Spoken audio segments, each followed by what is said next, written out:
5 నిమిషాలు ప్రశాంతంగా కళ్ళు మూసుకుని బాబాగారిని ధ్యానించి ఒక నెంబర్ అనుకో తల్లి. బాబాగారు నీకు చెప్పిన సమాధానం చూడు. 6 నెంబర్ కోరుకున్న వారికి బాబా ఈ విధంగా చెప్పారు. మీరు ఎవరినైనా కలుస్తారు తల్లి. మీరు పోగొట్టుకున్న వస్తువులను తిరిగి పొందుతారు.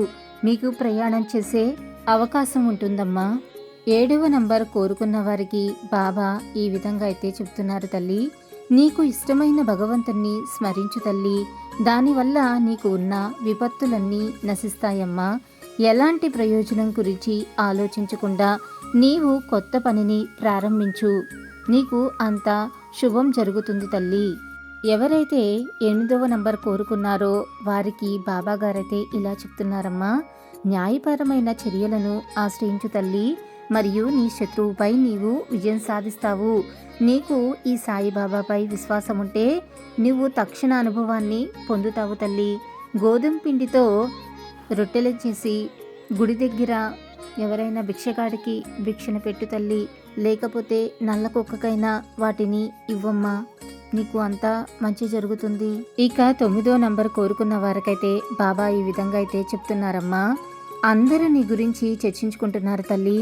నీవు కొంచెం శ్రమ పడవలసి వస్తుంది. మరియు నా యొక్క ఆశీస్సులతో నీ దుఃఖం అంతా తీరిపోతుంది తల్లి. నీవు ఉన్నత శిఖరాలను అధిరోహిస్తావమ్మా. నీ గురించి అందరూ చాలా గొప్పగా చెప్పుకునే యోగ్యతను నేను నీకు ప్రసాదిస్తున్నాను తల్లి. ఎవరైతే 10వ నెంబర్ కోరుకున్నారో వారికి బాబా అయితే ఈ విధంగా చెప్తున్నారమ్మా. నెమ్మదిగా నీ దుఃఖాలన్నీ తీరిపోతాయి తల్లి. నువ్వు పడ్డ కష్టాలు మరియు నీకున్న దీర్ఘకాలిక రోగాలు నుండి నువ్వు విముక్తిని అయితే పొందుతావు తల్లి. నీ ఇంటిల్లపాది సుఖ సంతోషాలతో ఆయురారోగ్యాలతో అష్టైశ్వర్యాలతో తొలుతూగుతూ ఉంటారు తల్లి. అప్పుడు నీకు చాలా ఆనందం కలుగుతుందమ్మా. ఆ రోజున నువ్వు ఖచ్చితంగా నా గుడికి వచ్చి 108 దీపాలను వెలిగించు తల్లి.